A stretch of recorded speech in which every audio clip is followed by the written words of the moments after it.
Chapter 44. The Chart. Had you followed Captain Ahab down into his cabin after the squall that took place on the night succeeding that wild ratification of his purpose with his crew, you would have seen him go to a locker in the transom and, bringing out a large wrinkled roll of yellowish sea charts, spread them before him on his screwed-down table. Then, seating himself before it, you would have seen him intently study the various lines and shadings which there met his eye, and with slow but steady pencil trace additional courses over spaces that before were blank. At intervals he would refer to piles of old logbooks beside him, wherein were set down the seasons and places in which, on various former voyages of various ships, sperm whales had been captured or seen. While thus employed, the heavy pewter lamp suspended in chains over his head continually rocked with the motion of the ship, and forever threw shifting gleams and shadows of lines upon his wrinkled brow, till it almost seemed that while he himself was marking out lines and courses on the wrinkled charts, some invisible pencil was also tracing lines and courses upon the deeply marked chart of his forehead. But it was not this night in particular that, in the solitude of his cabin, Ahab thus pondered over his charts. Almost every night they were brought out. Almost every night some pencil marks were effaced, and others were substituted. For with the charts of all 4 oceans before him, Ahab was threading a maze of currents and eddies, with a view to the more certain accomplishment of that monomaniac thought of his soul. Now, to anyone not fully acquainted with the ways of the Leviathans, it might seem an absurdly hopeless task thus to seek out one solitary creature in the unhooped oceans of this planet. But not so did it seem to Ahab, who knew the sets of all tides and currents, and thereby calculating the driftings of the sperm whale's food, and, also, calling to mind the regular, ascertained seasons for hunting him in particular latitudes, could arrive at reasonable surmises, almost approaching to certainties, concerning the timeliest day to be upon this or that ground in search of his prey. So assured indeed is the fact concerning the periodicalness of the sperm whale's resorting to given waters, that many hunters believe that, could he be closely observed and studied throughout the world, were the logs for one voyage of the entire whale fleet carefully collated, then the migrations of the sperm whale would be found to correspond in invariability to those of the herring shoals or the flights of swallows. On this hint, attempts have been made to construct elaborate migratory charts of the sperm whale. Besides, when making a passage from one feeding ground to another, the sperm whales, guided by some infallible instinct, say rather secret intelligence from the deity, mostly swim in veins, as they are called, continuing their way along a given ocean line with such undeviating exactitude that no ship ever sailed her course by any chart with 1/10 of such marvelous precision. Though in these cases the direction taken by any one whale be straight as a surveyor's parallel, and though the line of advance be strictly confined to its own unavoidable straight wake, yet the arbitrary vein in which at these times he is said to swim generally embraces some few miles in width, more or less as the vein is presumed to expand or contract, but never exceeds the visual sweep from the whaleship's mastheads when circumspectly gliding along this magic zone. The sum is, that at particular seasons within that breadth and along that path, migrating whales may with great confidence be looked for, and hence not only at substantiated times, upon well-known separate feeding grounds, could Ahab hope to encounter his prey, but in crossing the widest expanses of water between those grounds he could, by his art, so place and time himself on his way, as even then not to be wholly without prospect of a meeting. There was a circumstance which at first sight seemed to entangle his delirious but still methodical scheme, but not so in the reality, perhaps. Though the gregarious sperm whales have their regular seasons for particular grounds, yet in general you cannot conclude that the herds which haunted such and such a latitude or longitude this year, say, will turn out to be identically the same with those that were found there the preceding season, though there are peculiar and unquestionable instances where the contrary of this has proved true. In general, the same remark, only within a less wide limit, applies to the solitaries and hermits among the matured, aged sperm whales. So that though Moby Dick had, in a former year, been seen, for example, on what is called the Seychelles Ground in the Indian Ocean, or Volcano Bay on the Japanese coast, yet it did not follow that were the Pequod to visit either of those spots at any subsequent corresponding season, she would infallibly encounter him there. So too with some other feeding grounds, where he had at times revealed himself. But all these seemed only his casual stopping places and ocean inns, so to speak, not his places of prolonged abode. And where Ahab's chances of accomplishing his object have hitherto been spoken of, allusion has only been made to whatever wayside antecedent extra prospects were his, ere a particular set time or place were attained, when all possibilities would become probabilities and, as Ahab fondly thought, every possibility the next thing to a certainty. That particular set time and place were conjoined in the one technical phrase, the season on the line. For there and then, for several consecutive years, Moby Dick had been periodically descried, lingering in those waters for a while, as the sun, in its annual round, loiters for a predicted interval in any one sign of the zodiac. There it was, too, that most of the deadly encounters with the white whale had taken place. There the waves were storied with his deeds. There also was that tragic spot where the monomaniac old man had found the awful motive to his vengeance. But in the cautious comprehensiveness and unloitering vigilance with which Ahab threw his brooding soul into this unfaltering hunt, he would not permit himself to rest all his hopes upon the one crowning fact above mentioned, however flattering it might be to those hopes. Nor in the sleeplessness of his vow could he so tranquilize his unquiet heart as to postpone all intervening quest. Now, the Pequod had sailed from Nantucket at the very beginning of the season on the line.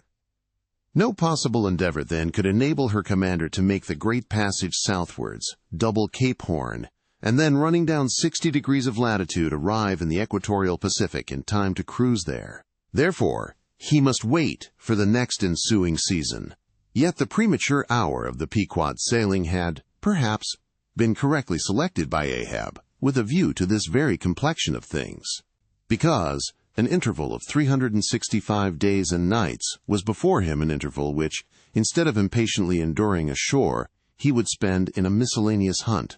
If by chance the white whale, spending his vacation in seas far remote from his periodical feeding grounds, should turn up his wrinkled brow off the Persian Gulf, or in the Bengal Bay, or China Seas, or in any other waters haunted by his race, so that monsoons, pampas, nor, westers, harmatans, trades, any wind but the levanter and simoon, might blow Moby Dick into the devious zigzag world circle of the Pequod's circumnavigating wake. But granting all this, yet, regarded discreetly and coolly, seems it not but a mad idea, this, that in the broad, boundless ocean, one solitary whale, even if encountered, should be thought capable of individual recognition from his hunter, even as a white-bearded mufti in the thronged thoroughfares of Constantinople. Yes, for the peculiar snow-white brow of Moby Dick and his snow-white hump could not but be unmistakable. And have I not tallied the whale? Ahab would mutter to himself, as after poring over his charts till long after midnight, he would throw himself back in reveries. Tallied him, and shall he escape? His broad fins are bored and scalloped out like a lost sheep's ear, and here his mad mind would run on in a breathless race, till a weariness and faintness of pondering came over him, and in the open air of the deck he would seek to recover his strength. Ah, God! What trances of torments does that man endure who is consumed with one unachieved revengeful desire! He sleeps with clenched hands, and wakes with his own bloody nails in his palms. Often, when forced from his hammock by exhausting and intolerably vivid dreams of the night, which, resuming his own intense thoughts through the day, carried them on amid a clashing of frenzies, and whirled them round and round and round and round in his blazing brain, till the very throbbing of his life-spot became insufferable anguish. And when, as was sometimes the case, these spiritual throes in him heaved his being up from its base, and a chasm seemed opening in him, from which forked flames and lightning shot up, and accursed fiends beckoned him to leap down among them. When this hell in himself yawned beneath him, a wild cry would be heard through the ship, and with glaring eyes Ahab would burst from his stateroom, as though escaping from a bed that was on fire. Yet these, perhaps, instead of being the unsuppressible symptoms of some latent weakness, or fright at his own resolve, were but the plainest tokens of its intensity.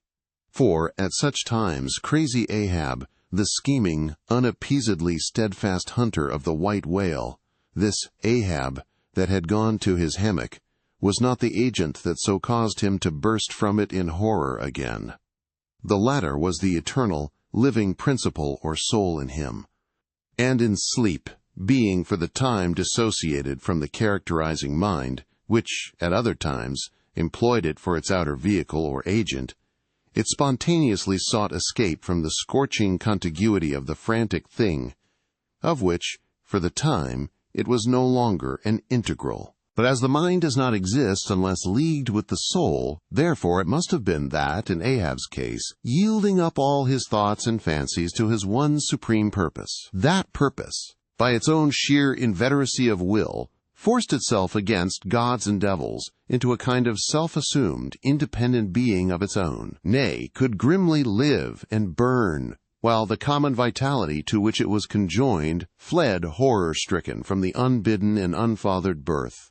Therefore, the tormented spirit that glared out of bodily eyes, when what seemed Ahab rushed from his room, was for the time but a vacated thing, a formless, somnambulistic being, a ray of living light, to be sure, but without an object to color, and therefore a blankness in itself. God help thee, old man, thy thoughts have created a creature in thee, and he whose intense thinking thus makes him a Prometheus. A vulture feeds upon that heart forever, that vulture the very creature he creates. Chapter 45. The Affidavit. So far as what there may be of a narrative in this book, and indeed as indirectly touching one or two very interesting and curious particulars in the habits of sperm whales, the foregoing chapter, in its earlier part, is as important a one as will be found in this volume. But the leading matter of it requires to be still further and more familiarly enlarged upon in order to be adequately understood, and moreover to take away any incredulity which a profound ignorance of the entire subject may induce in some minds. As to the natural verity of the main points of this affair, I care not to perform this part of my task methodically, but shall be content to produce the desired impression by separate citations of items, practically or reliably known to me as a whaleman. And from these citations I take it. The conclusion aimed at will naturally follow of itself. First, I have personally known 3 instances where a whale, after receiving a harpoon, has effected a complete escape, and, after an interval, in one instance of 3 years, has been again struck by the same hand, and slain. When the 2 irons, both marked by the same private cipher, have been taken from the body. In the instance where 3 years intervened between the flinging of the 2 harpoons, and I think it may have been something more than that, the man who darted them happening in the interval to go in a trading ship on a voyage to Africa, went ashore, there joined a discovery party, and penetrated far into the interior, where he traveled for a period of nearly 2 years, often endangered by serpents, savages, tigers, poisonous miasmas, with all the other common perils incident to wandering in the heart of unknown regions. Meanwhile, the whale he had struck must also have been on its travels. No doubt it had thrice circumnavigated the globe, brushing with its flanks all the coasts of Africa, but to no purpose. This man and this whale again came together, and the one vanquished the other. I say, I myself have known 3 instances similar to this. That is, in 2 of them, I saw the whales struck, and upon the second attack saw the 2 irons with the respective marks cut in them, afterwards taken from the dead fish. In the 3-year instance, it so fell out that I was in the boat both times, first and last, and the last time distinctly recognized a peculiar sort of huge mole under the whale's eye, which I had observed there 3 years previous. I say 3 years, but I am pretty sure it was more than that. Here are 3 instances, then, which I personally know the truth of. but I have heard of many other instances from persons whose veracity in the matter there is no good ground to impeach. Secondly, it is well known in the sperm whale fishery, however ignorant the world ashore may be of it, that there have been several memorable historical instances where a particular whale in the ocean has been, at distant times and places, popularly cognizable. Why such a whale became thus marked was not altogether and originally owing to his bodily peculiarities as distinguished from other whales. For however peculiar in that respect any chance whale may be, they soon put an end to his peculiarities by killing him, and boiling him down into a peculiarly valuable oil. No, the reason was this, that from the fatal experiences of the fishery there hung a terrible prestige of perilousness about such a whale as there did about Rinaldo Rinaldini, insomuch that most fishermen were content to recognize him by merely touching their tarpaulins when he would be discovered lounging by them on the sea, without seeking to cultivate a more intimate acquaintance. Like some poor devils ashore that happen to know an irascible great man, they make distant, unobtrusive salutations to him in the street, lest, if they pursued the acquaintance further, they might receive a summary thump for their presumption. But not only did each of these famous whales enjoy great individual celebrity, nay, you may call it an ocean-wide renown. Not only was he famous in life, and now is immortal in forecastle stories after death, but he was admitted into all the rights, privileges, and distinctions of a name. Had as much a name indeed as Cambyses or Caesar. Was it not so, O Timor Tom, thou famed Leviathan, scarred like an iceberg? Who so long didst lurk in the oriental straits of that name, whose spout was oft seen from the palmy beach of Ombay? Was it not so, O New Zealand Jack, thou terror of all cruisers that crossed their wakes in the vicinity of the Tattoo Land? Was it not so, O Morquan, king of Japan, whose lofty jet, they say, at times assumed the semblance of a snow-white cross against the sky? Was it not so, O Don Miguel, thou Chilean whale, marked like an old tortoise with mystic hieroglyphics upon the back? In plain prose, here are 4 whales, as well known to the students of cetacean history as Marius or Scylla, to the classic scholar. But this is not all. New Zealand Tom and Don Miguel, after, at various times, creating great havoc among the boats of different vessels, were finally gone in quest of systematically hunted out, chased, and killed by valiant whaling captains, who heaved up their anchors with that express object as much in view. As in setting out through the Narragansett woods, Captain Butler of old had it in his mind to capture that notorious murderous, savage Anawan, the headmost warrior of the Indian King Philip. I do not know where I can find a better place than just here to make mention of 1 or 2 other things, which to me seem important, as in printed form establishing in all respects the reasonableness of the whole story of the white whale, more especially the catastrophe.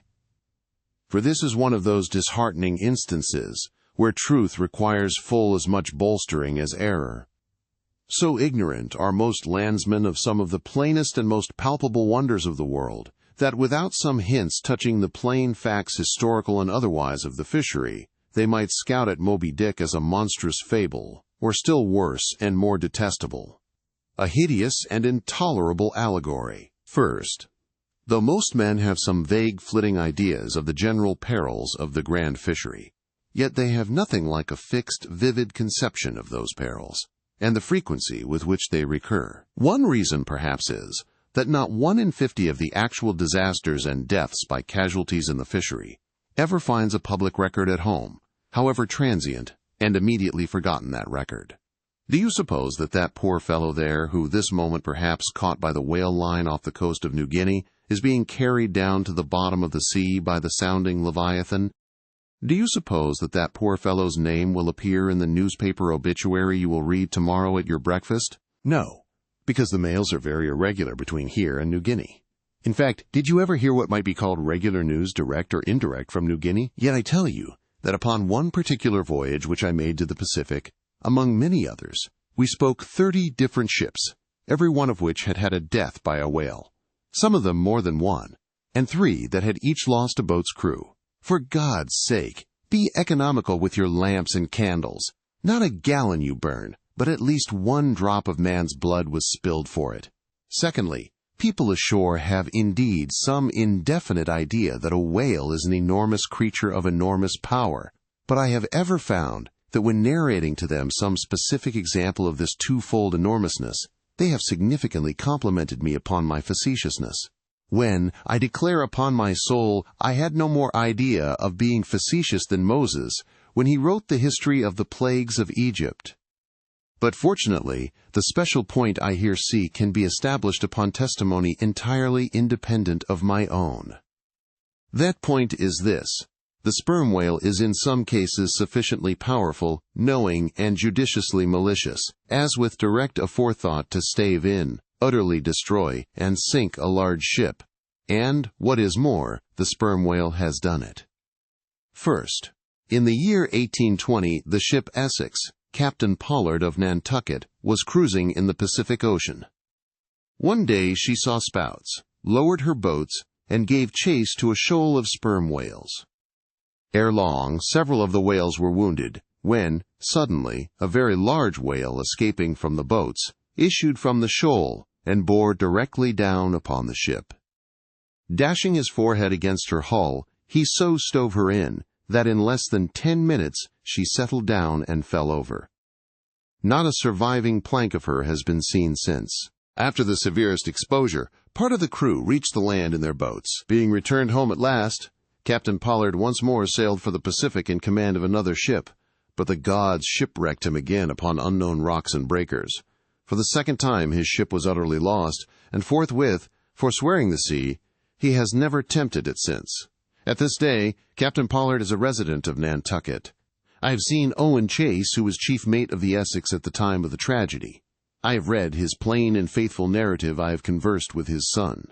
And all this within a few miles of the scene of the catastrophe. Asterisk. The following are extracts from Chase's narrative. Every fact seemed to warrant me in concluding that it was anything but chance which directed his operations. He made 2 several attacks upon the ship, at a short interval between them, both of which, according to their direction, were calculated to do us the most injury, by being made ahead, and thereby combining the speed of the 2 objects for the shock, to effect which, the exact maneuvers which he made were necessary. His aspect was most horrible, and such as indicated resentment and fury. He came directly from the shoal which we had just before entered, and in which we had struck 3 of his companions, as if fired with revenge for their sufferings. Again, at all events, the whole circumstances taken together, all happening before my own eyes, and producing at the time impressions in my mind of decided calculating mischief on the part of the whale, many of which impressions I cannot now recall, induced me to be satisfied that I am correct in my opinion. Here are his reflections some time after quitting the ship, during a black night in an open boat, when almost despairing of reaching any hospitable shore. The dark ocean and swelling waters were nothing. The fears of being swallowed up by some dreadful tempest, or dashed upon hidden rocks, with all the other ordinary subjects of fearful contemplation, seemed scarcely entitled to a moment's thought. The dismal-looking wreck, and the horrid aspect and revenge of the whale, wholly engrossed my reflections until day again made its appearance. In another place, p. 45, he speaks of the mysterious and mortal attack of the animal. Secondly, the ship Union, also of Nantucket, was in the year 1807 totally lost off the Azores by a similar onset, but the authentic particulars of this catastrophe I have never chanced to encounter, though from the whale hunters I have now and then heard casual allusions to it.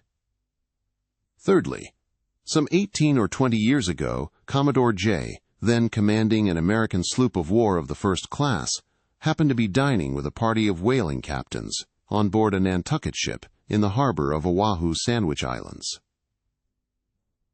Conversation turning upon whales, the Commodore was pleased to be skeptical, touching the amazing strength ascribed to them by the professional gentlemen present. He peremptorily denied, for example, that any whale could so smite his stout sloop of war as to cause her to leak so much as a thimbleful. Very good, but there is more coming. Some weeks after, the Commodore set sail in this impregnable craft for Valparaiso. But he was stopped on the way by a portly sperm whale that begged a few moments' confidential business with him. That business consisted in fetching the Commodore's craft such a thwack that with all his pumps going, he made straight for the nearest port to heave down and repair. I am not superstitious, but I consider the Commodore's interview with that whale as providential. Was not Saul of Tarsus converted from unbelief by a similar fright? I tell you, the sperm whale will stand no nonsense. I will now refer you to Langsdorff's voyages for a little circumstance in point, peculiarly interesting to the writer hereof. Langsdorff, you must know, by the way, was attached to the Russian Admiral Krusenstern's famous discovery expedition in the beginning of the present century. Captain Langsdorff thus begins his 17th chapter. By the 13th of May, our ship was ready to sail, and the next day we were out in the open sea, on our way to Okosh. The weather was very clear and fine, but so intolerably cold that we were obliged to keep on our fur clothing. For some days we had very little wind. It was not till the 19th that a brisk gale from the northwest sprang up. An uncommon large whale, the body of which was larger than the ship itself, lay almost at the surface of the water, but was not perceived by anyone on board till the moment when the ship, which was in full sail, was almost upon him, so that it was impossible to prevent it striking against him. We were thus placed in the most imminent danger, as this gigantic creature, setting up its back, raised the ship 3 feet at least out of the water. The masts reeled, and the sails fell altogether, while we who were below all sprang instantly upon the deck, concluding that we had struck upon some rock. Instead of this, we saw the monster sailing off with the utmost gravity and solemnity. Captain de Wolf applied immediately to the pumps to examine whether or not the vessel had received any damage from the shock, but we found that very happily it had escaped entirely uninjured. Now, the Captain de Wolf here alluded to as commanding the ship in question is a New Englander who, after a long life of unusual adventures as a sea captain, this day resides in the village of Dorchester near Boston. I have the honor of being a nephew of his. I have particularly questioned him concerning this passage in Langsdorff. He substantiates every word. The ship, however, was by no means a large one, a Russian craft built on the Siberian coast and purchased by my uncle after bartering away the vessel in which he sailed from home. In that up-and-down manly book of old-fashioned adventures so full, too, of honest wonders, The Voyage of Lionel Wafer, one of Ancient Dampier's old chums, I found a little matter set down so like that just quoted from Langsdorff that I cannot forbear inserting it here for a corroborative example, if such be needed. Lionel, it seems, was on his way to John Ferdinando, as he calls the modern Juan Fernandez. In our way thither, he says, about 4 o'clock in the morning, when we were about 150 leagues from the main of America, our ship felt a terrible shock, which put our men in such consternation that they could hardly tell where they were or what to think. But every one began to prepare for death, and indeed the shock was so sudden and violent that we took it for granted the ship had struck against a rock. But when the amazement was a little over, we cast the lead and sounded, but found no ground. Manches, you sacrua. The end in men senden new sacrua. You sacrua. Yo below us. You sacrua. The suddenness of the shock made the guns leap in their carriages, and several of the men were shaken out of their hammocks. Captain Davis, who lay with his head on a gun, was thrown out of his cabin. Lionel then goes on to impute the shock to an earthquake, and seems to substantiate the imputation by stating that a great earthquake, somewhere about that time, did actually do great mischief along the Spanish land. But I should not much wonder if, in the darkness of that early hour of the morning, the shock was, after all, caused by an unseen whale vertically bumping the hull from beneath. I might proceed with several more examples, one way or another known to me, of the great power and malice at times of the sperm whale. In more than one instance he has been known, not only to chase the assailing boats back to their ships, but to pursue the ship itself, and long withstand all the lances hurled at him from its decks. The English ship Pusey Hall can tell a story on that head, and, as for his strength, let me say, that there have been examples where the lines attached to a running sperm whale have, in a calm, been transferred to the ship and secured there, the whale towing her great hull through the water, as a horse walks off with a cart. Again, it is very often observed that if the sperm whale, once struck, is allowed time to rally, he then acts, not so often with blind rage, as with willful, deliberate designs of destruction to his pursuers. Nor is it without conveying some eloquent indication of his character that upon being attacked he will frequently open his mouth and retain it in that dread expansion for several consecutive minutes. But I must be content with only one more, and a concluding illustration, a remarkable and most significant one, by which you will not fail to see that not only is the most marvelous event in this book corroborated by plain facts of the present day, but that these marvels, like all marvels, are mere repetitions of the ages, so that for the millionth time we say Amen with Solomon. Verily, there is nothing new under the sun. In the 6th Christian century lived Procopius, a Christian magistrate of Constantinople, in the days when Justinian was emperor and Belisarius general. As many know, he wrote the history of his own times, a work every way of uncommon value. By the best authorities, he has always been considered a most trustworthy and unexaggerating historian, except in some one or two particulars, not at all affecting the matter presently to be mentioned. Now, in this history of his, Procopius mentions that, during the term of his prefecture at Constantinople, a great sea monster was captured in the neighboring Propontis, or Sea of Marmora, after having destroyed vessels at intervals in those waters for a period of more than 50 years. A fact thus set down in substantial history cannot easily be gainsaid, nor is there any reason it should be. Of what precise species this sea monster was is not mentioned, but as he destroyed ships, as well as for other reasons, he must have been a whale, and I am strongly inclined to think a sperm whale, and I will tell you why. For a long time I fancied that the sperm whale had been always unknown in the Mediterranean and the deep waters connecting with it. Even now I am certain that those seas are not, and perhaps never can be, in the present constitution of things, a place for his habitual gregarious resort. But further investigations have recently proved to me that in modern times there have been isolated instances of the presence of the sperm whale in the Mediterranean. I am told, on good authority, that on the Barbary coast, a Commodore Davis of the British Navy found the skeleton of a sperm whale. Now, as a vessel of war readily passes through the Dardanelles, hence a sperm whale could, by the same route, pass out of the Mediterranean into the Propontis. In the Propontis, as far as I can learn, none of that peculiar substance called brit is to be found, the aliment of the right whale. But I have every reason to believe that the food of the sperm whale, squid or cuttlefish, lurks at the bottom of that sea, because large creatures, but by no means the largest of that sort, have been found at its surface. If, then, you properly put these statements together and reason upon them a bit, you will clearly perceive that, according to all human reasoning, Procopius's sea monster, that for half a century stove the ships of a Roman emperor, must, in all probability, have been a sperm whale. Chapter 46. Surmises. Though consumed with the hot fire of his purpose, Ahab in all his thoughts and actions ever had in view the ultimate capture of Moby Dick, though he seemed ready to sacrifice all mortal interests to that one passion.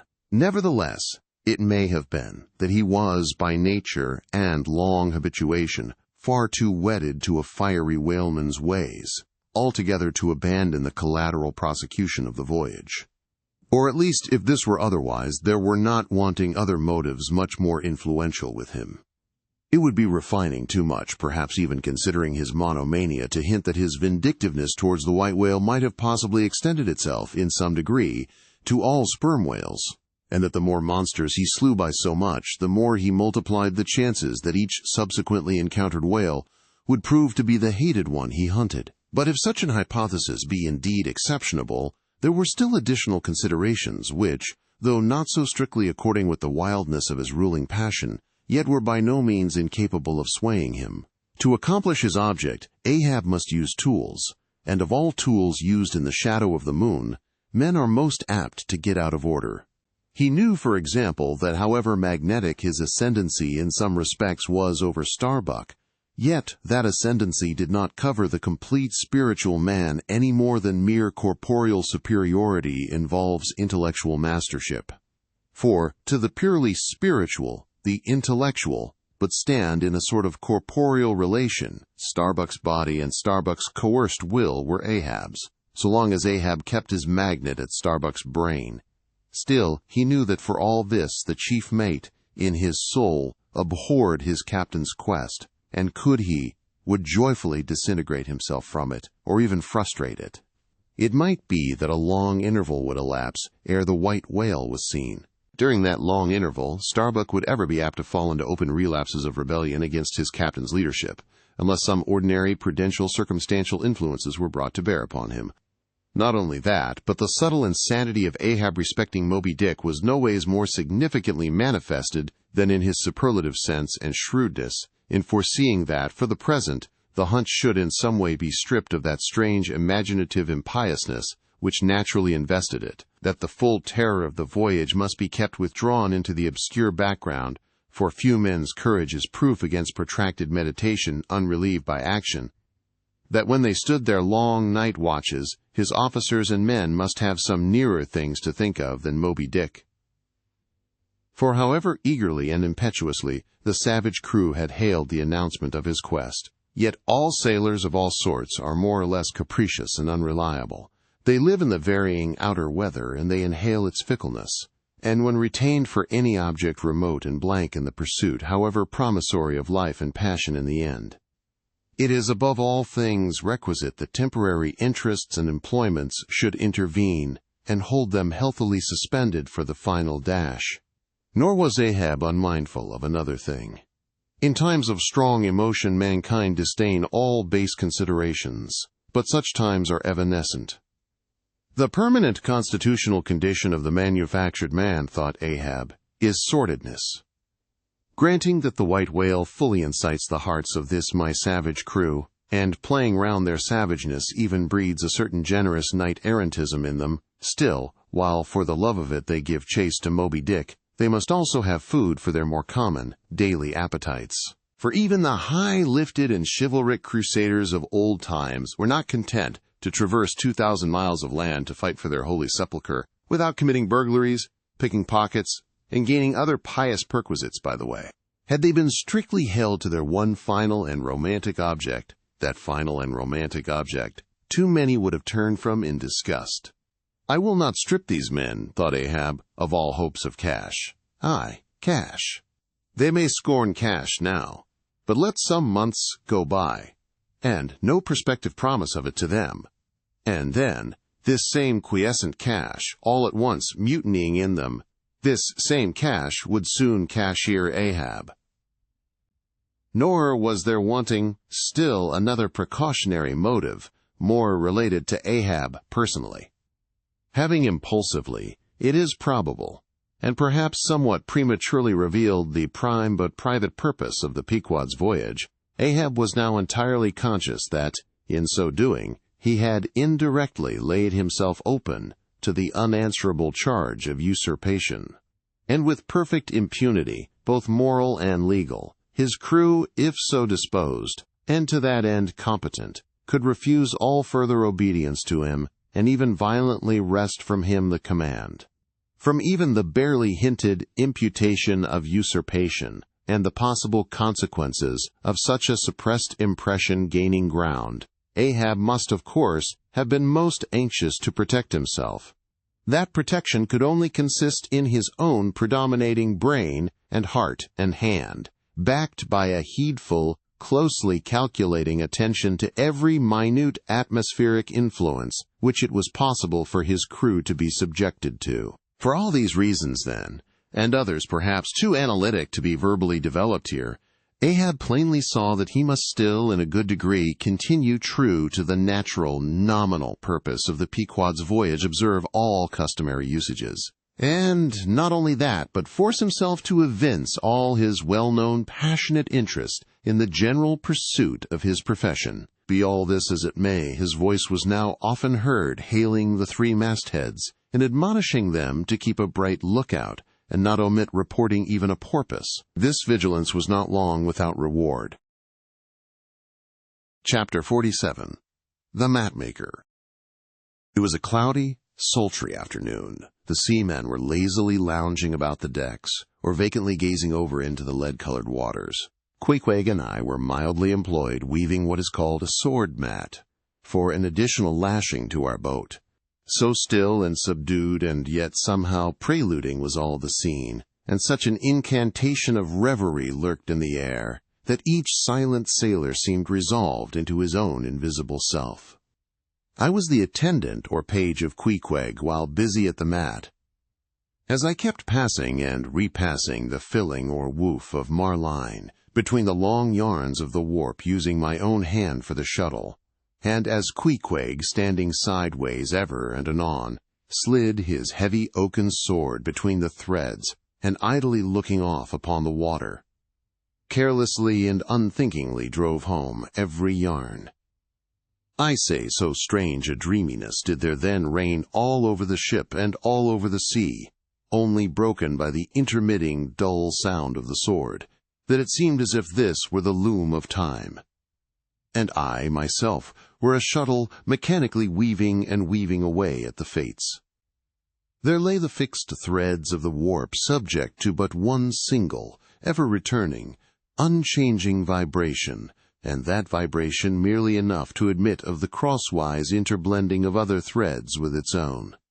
This warp seemed necessity, and here, thought I, with my own hand I ply my own shuttle and weave my own destiny into these unalterable threads. Meantime Queequeg's impulsive, indifferent sword, sometimes hitting the woof slantingly, or crookedly, or strongly, or weakly, as the case might be, and by this difference in the concluding blow, producing a corresponding contrast in the final aspect of the completed fabric. This savage's sword, thought I, which thus finally shapes and fashions both warp and woof, this easy, indifferent sword must be chance, chance, free will, and necessity, nowise incompatible, all interweavingly working together. The straight warp of necessity, not to be swerved from its ultimate course, its every alternating vibration, indeed, only tending to that free will still free to ply her shuttle between given threads.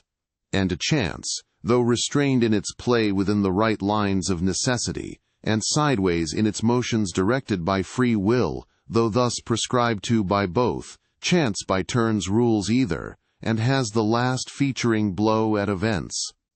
Thus we were weaving and weaving away when I started at a sound so strange, long drawn, and musically wild and unearthly, that the ball of free will dropped from my hand, and I stood gazing up at the clouds whence that voice dropped like a wing. High aloft in the cross-trees was that mad gay-header, Tashtego. His body was reaching eagerly forward, his hand stretched out like a wand, and at brief sudden intervals he continued his cries. To be sure, the same sound was that very moment perhaps being heard all over the seas, from hundreds of whalemen's lookouts perched as high in the air. But from few of those lungs could that accustomed old cry have derived such a marvelous cadence as from Tashtego the Indian's. As he stood hovering over you half suspended in air, so wildly and eagerly peering towards the horizon, you would have thought him some prophet or seer beholding the shadows of fate, and by those wild cries announcing their coming. There she blows, there, she blows. Where away? On the lee beam, about 2 miles off, a school of them. Instantly all was commotion. The sperm whale blows as a clock ticks, with the same undeviating and reliable uniformity, and thereby whalemen distinguish this fish from other tribes of his genus.